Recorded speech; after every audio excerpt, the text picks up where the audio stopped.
गरीब वर्सेस अमीर बेटी की वेडिंग ड्रेस। आज मैं बहुत खुश हूँ। कुछ दिनों में मेरी नन्ही सी गुड़िया दुल्हन बन जाएगी। माँ मैं भी खुश हूँ, लेकिन इस सौतेली बहन को भी मुझे अब अपने ससुराल में झेलना होगा। मुझे तो लगता है ये जानबूझकर उन सब के सामने आई ताकि लगे हाथ इसका भी रिश्ता लग जाए। नहीं माँ, ऐसा नहीं है। अंजलि समोसे की प्लेट किचन में ही भूल गई थी, इसलिए बस मैं वो ही देने के लिए आई थी। मुझे क्या पता था कि वो लोग मुझे भी पसंद कर लेंगे। इतना भोला बनकर मत दिखा मेरे सामने। अच्छे से जानती हूँ मैं तुझे। जिस तरह आज तक तूने यहाँ मेरी बेटी की सेवा की है, ठीक उसी तरह ससुराल में भी उसकी सेवा करेगी। वहाँ पर भी मेरी बेटी रानी बनकर और तू नौकरानी बनकर रहेगी, समझी? कहने को सिर्फ मनोरमा और निशा का रिश्ता दुनिया भर में माँ बेटी का रिश्ता था, लेकिन असल में निशा मनोरमा की सौतेली बेटी थी। अपने पिता के गुजर जाने के बाद निशा काफी अकेली हो गई थी। बचपन से निशा ने काफी चाहा कि मनोरमा और अंजलि भी उसे प्यार दें, लेकिन ऐसा कभी नहीं हुआ। इतने बड़े घर में रहकर भी निशा की जिंदगी गरीबों जैसी ही थी। घर के काम के साथ साथ निशा आस पड़ोसियों के कपड़े सिलकर 4 पैसे कमाती। ऐसे ही कुछ महीने गुजर जाते हैं। अंजलि बेटा, शादी को अब 1.5-2 महीने ही रह गए हैं, तो क्यों ना हम आज से शादी की शॉपिंग शुरू कर लें। वैसे भी शादी में काफी तैयारियां करनी होती हैं। मैं भी सोच रही थी यही, थोड़ी देर में हम लोग शॉपिंग के लिए निकलते हैं। मनोरमा अंजलि कुछ देर में तैयार होकर शॉपिंग के लिए निकल ही रहे होते हैं कि तभी क्या अब मैं भी आपके साथ चलूं?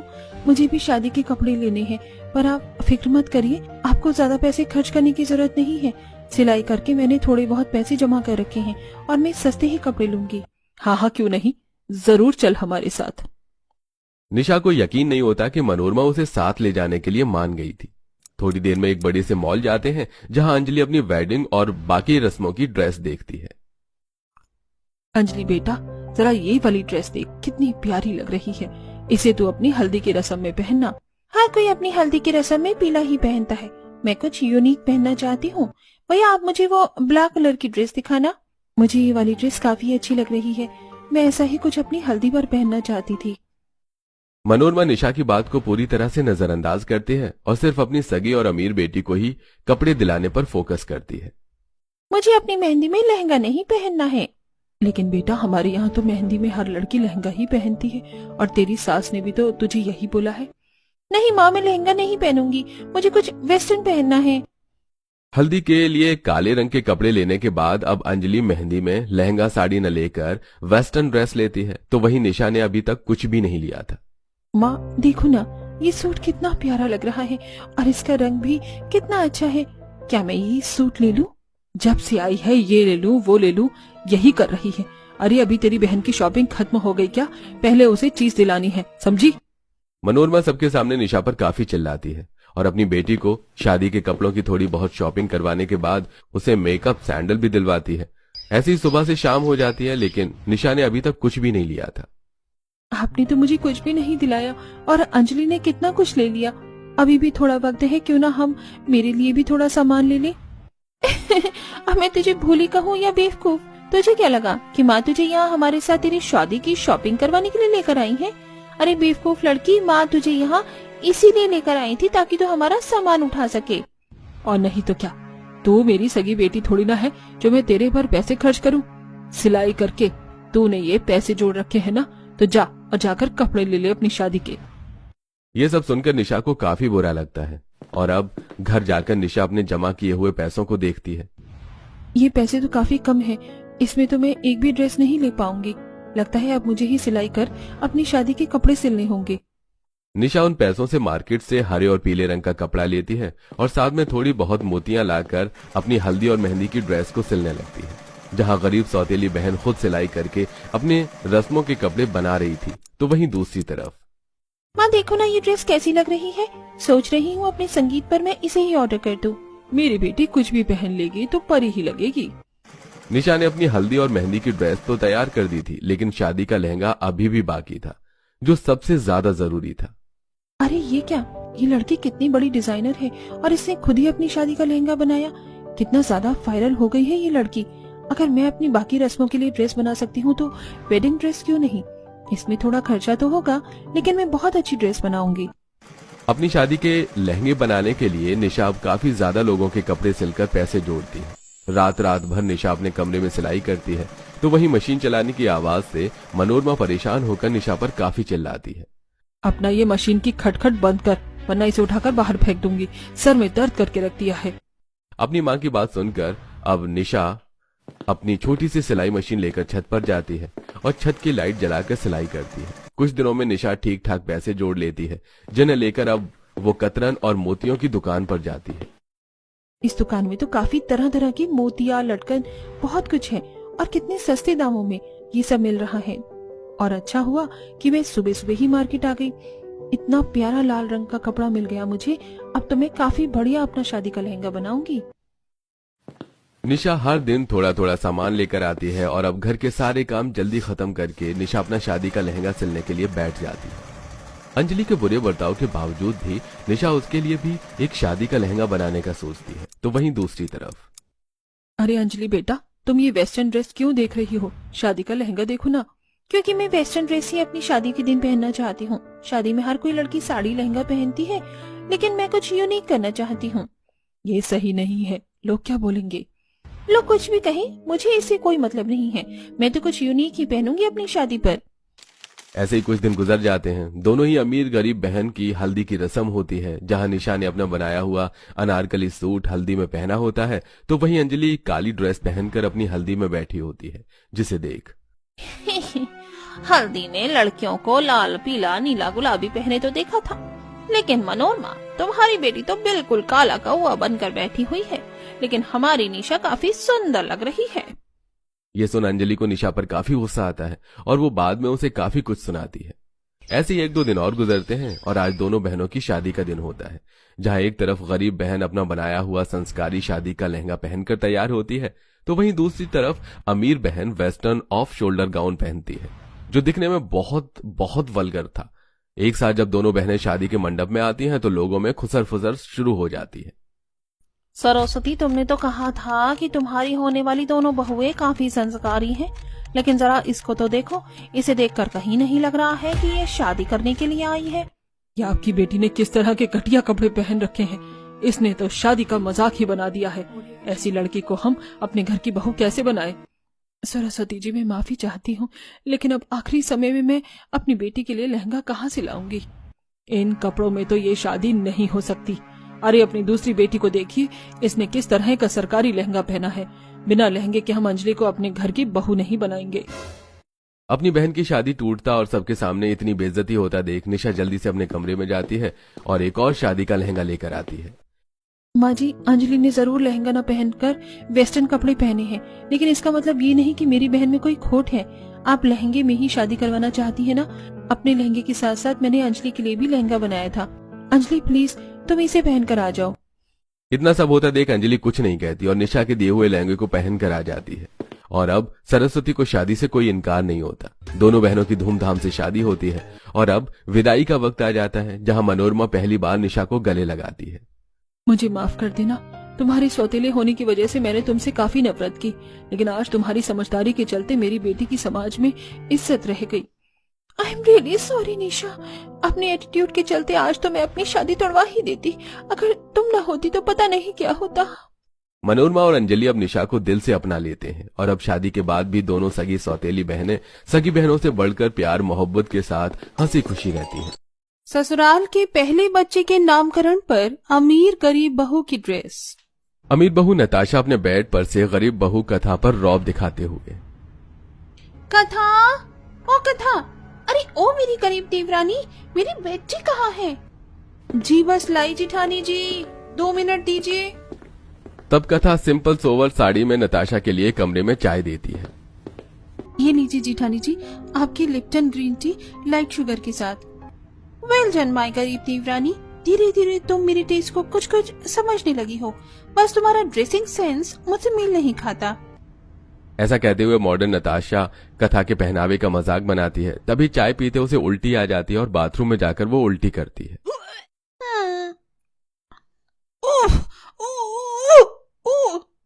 नताशा बहू, कहाँ हो तुम? माँ जी, जिठानी जी बाथरूम में उल्टी कर रही हैं। उल्टी कर रही है तो तू यहाँ खड़ी होकर क्या अचार डाल रही है? जाकर पीठ सहला। इतने में नताशा बाथरूम से बाहर आ जाती है। नताशा बहू, तुम ठीक तो हो? ऐसा क्या उल्टा सीधा खा लिया था तुमने? नताशा सास के सामने आग में घी डालते हुए नखरे दिखाने लगती है। मामी जी, मैंने तो बस एक सिप बेची पिया था, देवरानी जी बना कर लाई थी। क्यों री मेरी करीब जादी बहू, कहीं तूने मेरी नताशा बहू को बासी दूध की चाय तो नहीं पिला दी? नहीं नहीं माँ जी, चाय तो मैंने ताजे दूध में बनाई थी, पर कुछ दिनों से जिठानी जी के लक्षण बदले बदले से हैं। जलेबी की तरह बात मत घुमा, क्या कहना चाहती है तू? माँ जी, शायद जिठानी जी प्रेग्नेंट है, क्योंकि प्रेगनेंसी में दूध वाली चाय डाइजेस्ट नहीं होती है, क्योंकि जुबान का टेस्ट बदल जाता है। मेरी प्रेगनेंसी को लेकर तुम इतनी श्योर कैसे हो? Let me check. जैसे ही नताशा प्रेगनेंसी टेस्ट करती है तो रिजल्ट पॉजिटिव आता है, जिसे देख अंजना बहुत खुश होती है। बहू, मेरे मन में तो मोतीचूर के बड़े बड़े लड्डू फूट रहे हैं। आखिरकार मेरी नताशा बहू का बच्चा होने वाला है। तू देखना, मैं इतनी धूमधाम से तेरी गोद भराई और मेरे आने वाले पोता पोती का नामकरण करूंगी कि पड़ोसन जलकर खाक हो जाएंगी। माँ जी, मुझे भी आपको कुछ बताना था। मुझे भी महीने चढ़ गए हैं, मैं भी प्रेग्नेंट हूँ। हाँ तो मैं क्या लड्डू पेड़े बंटवाऊं? तेरी करीब दर्जी माँ ने तो एक जोड़ी में विदा कर दिया, दहेज में एक खोटा सिक्का भी नहीं दिया। तेरे जच्चे बच्चे का खर्चा मैं नहीं उठाने वाली, इसलिए अपने पीहर जाकर वहीं पहला बच्चा पैदा करवा। कायदा भी यही कहता है। जहाँ एक तरफ अंजना अपनी अमीर बहू की प्रेगनेंसी से खुश होती है, गरीब बहू से भेदभाव से पेश आती है। तभी नताशा मन में, अगर कथा माई की चली गई तो मैं अपना काम किसे करवाऊंगी? मामी जी, वैसे ही बचा तो देवर जी का है, तो खर्चा भी वो ही देख लेंगे, रहने दीजिए। चल ठीक है बहू। वेल मामी जी, मैं शॉपिंग करने जा रही हूँ, मेरे सारे ड्रेस खत्म हो गए हैं। बहू, अब तेरे पैर भारी हैं, इसलिए तू आराम कर ले। 6 महीने में इतनी परख तो मुझे भी हो गई है कि मेरी मॉडर्न बहू क्या पहनना पसंद करती है। अंजना अपनी अमीर बहू के लिए अपनी मनपसंद से एक्सपेंसिव कपड़े लाती है, जिसे नताशा रिजेक्ट कर देती है। मामी जी, आई मस्ट से आपकी चॉइस बहुत ओल्ड फैशन है, ऊपर से ये सारे ड्रेस लूज हैं, एक भी फिटिंग के नहीं है। बहू, मैंने खास तेरे लिए प्योर कॉटन के कपड़े चुने हैं। प्रेगनेंसी में ढीले कपड़े पहनना चाहिए, वरना बच्चा दब जाता है। जिठानी जी, आप मुझे नाप दे दीजिए, मैं इन कपड़ों पर सिलाई लगाकर आपके साइज का बना दूंगी। हाँ, ये सही रहेगा। अंजना नताशा के आगे कथा को खास तवज्जो नहीं देती, लेकिन कथा उसका पूरा आदर मान करती थी। दोनों बहू के आचरण, संस्कार और पहनावे में काफी फर्क था। नताशा को अंजना अपनी पसंद से चुनकर लाई हुई थी, जबकि कथा ससुर के पसंद की बहू थी। इसी तरह समय गुजरता है, दोनों बहू के प्रेगनेंसी के महीने बढ़ते हैं। गरीब बहू बाजार से सस्ते रेट पर कच्चा कपड़ा लाकर खुद से काफी सुंदर सुंदर सूट सिलकर पहनती है, जबकि अमीर बहू ड्रेस खरीदने के पीछे काफी ज्यादा खर्च करती है। कथा, तुम इस अनारकली सूट में काफी खिल रही हो, ये कब खरीदा? देव जी, ये अनारकली सूट मैंने खुद से सिला है। मैं तो भूल गया था मेरी बीवी कितनी अच्छी सिलाई करती है। देखते ही देखते दोनों को 9वां महीना लग जाता है, जहां अंजना अपनी अमीर बहू के लिए हैवी जोड़ा बनवाती है। हर्षी, ये देखिए, ये जोड़ा मैंने मेरी नताशा बहू की गोद भराई के लिए बनवाया है, उस पर जचेगा ना? हाँ अंजना, नताशा बहू का जोड़ा तो सुंदर है, लेकिन कथा बहू का गोद भराई का ड्रेस कहाँ है? ये सुनते ही अंजना का मन खट्टा हो जाता है। देखो जी, उस गरीब बहू की बात करके तुम खुशी में रंग में भंग मत डालो। उस गरीब की तो औकात भी नहीं कि इस खानदान की बहू बनने की, ना वो मुझे फूटी आंख पसंद है। अपने प्रति अंजना के मन में नफरत देखकर कथा का मन टूट जाता है। तभी ससुर गुस्से में, भाग्यवान, कथा बहू के गर्भ में भी इस खानदान का खून है, एक दिन तुम इस भेदभाव के लिए बहुत पछताओगी, देख लेना।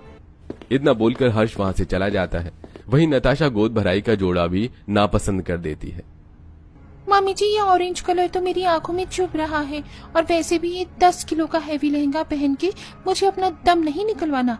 मैंने बेबी शॉवर के लिए बॉडीकॉन ड्रेस डिजाइन करवाया है, वही पहनूंगी। पर बहू, मैंने बड़े दिल से तेरे लिए ये लहंगा बनवाया था, थोड़ी देर के लिए पहन लेती। मामी जी, प्लीज मुझे ये नहीं पहनना। जहां नताशा सास के दिए ड्रेस को ठुकरा देती है, वहीं गरीब बहू सास की पुरानी साड़ी पर लेस बॉर्डर टांक से उसे पहनती है। दोनों की गोद भराई होती है, जहां पड़ोसन टिप्पणी करते हुए, हाय हाय कामिनी बहन, ये अंजना की अमीर बहू तो शर्मलाज धोकर भी गई है, कैसे पेट और पैर दिखा रही है। वहीं देखो, गरीब बहू ने कितने सलीके से साड़ी पहनी है, 16 श्रृंगार में कितनी निखर रही है। नताशा की कट पीस ड्रेस सबके चर्चे का विषय बन जाता है, जिससे सास और पति खफा भी होते हैं। अब दोनों बहू की डिलीवरी हो जाती है, जहां पंडित जी 6 दिन बाद नामकरण की तिथि निकालते हैं। नताशा बहू, पंडित जी ने नामकरण के लिए 6 दिन बाद की तिथि निकाली है। इस बार मैं तुम्हारे और अपने पोते के लिए एक नंबर चुनकर कपड़े खरीदूंगी और तुम्हें पूजा में बैठना होगा तो साड़ी पहनना होगा। मम्मी जी, मैं कोई 6 मीटर की साड़ी नहीं लपेटने वाली, तो आप ये एक्सपेक्टेशन मुझसे मत लगाओ। मैंने अपने और अपनी बेबी विवान और मेरे लिए मोना मैचिंग ड्रेस थीम रखवाई है। अब मैं लास्ट मिनट पर कुछ चेंज नहीं करूंगी। इस बार नताशा का स्वभाव अंजना को काफी ज्यादा खटकता है। जहां नताशा नामकरण के लिए लाखों की एक्सपेंसिव ड्रेस खरीदती है, वहीं कथा अपने और अपने बच्चे के लिए कपड़े की परख रखते हुए आरामदायक कपड़े चुनती है और खुद के लिए कच्चा कपड़ा, नग, मोती, लेस वगैरह से बहुत ही सुंदर सा गाउन बनाती है और सादगी से तैयार होकर पूजा में बैठती है। अंजना जी, नामकरण का मुहूर्त निकला जा रहा है, बड़ी बहू को बुलाइए। जी पंडित जी, मैं बस अभी बुला कर लाती हूँ। तभी Natasha off shoulder black gown पहनकर खूब सारा मेकअप और ब्लैक स्मोकी आई मेकअप करके ड्रेस संभालते हुए आती है और पीछे से विहान बच्चे को लेकर आता है। नहीं नहीं मेरा बेटा, नहीं नहीं नहीं, रोते नहीं है। अरे क्या हुआ? हाय हाय, देखो बहन, आज की मॉडर्न बहुओं से तो बस भर भर के मेकअप लगवा लो और ड्रेस पहनवा लो, बच्चा तो पालना आता ही नहीं। सोनी सच बात कही आपने मनोरमा जी, बहू तो अच्छे से देख परख करके चुननी चाहिए, जो गुणशील हो, घर परिवार बच्चे को संभाल सके। देखो, गरीब वाली बहू ने एक पल के लिए बच्चे को खुद से दूर नहीं किया। कामिनी की बातें सुनकर नताशा नामकरण के बीच में बदतमीजी से पेश आती है। आंटी जी, मैं जैसे मर्जी ड्रेस पहनूं, आप होती कौन हो मुझे जज करने वाली? हाँ?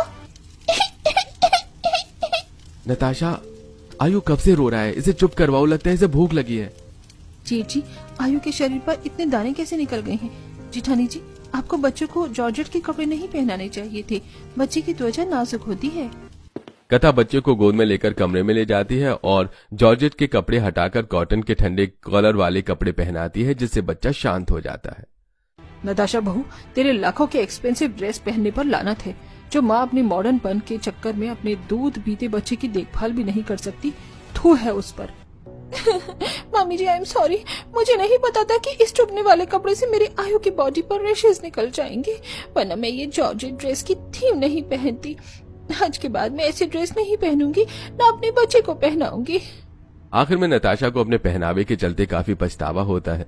तब आदर्श बहू की तरह वो भी अदब से कपड़े पहनती है और दोनों बहू के बच्चे का धूमधाम से नामकरण होता है।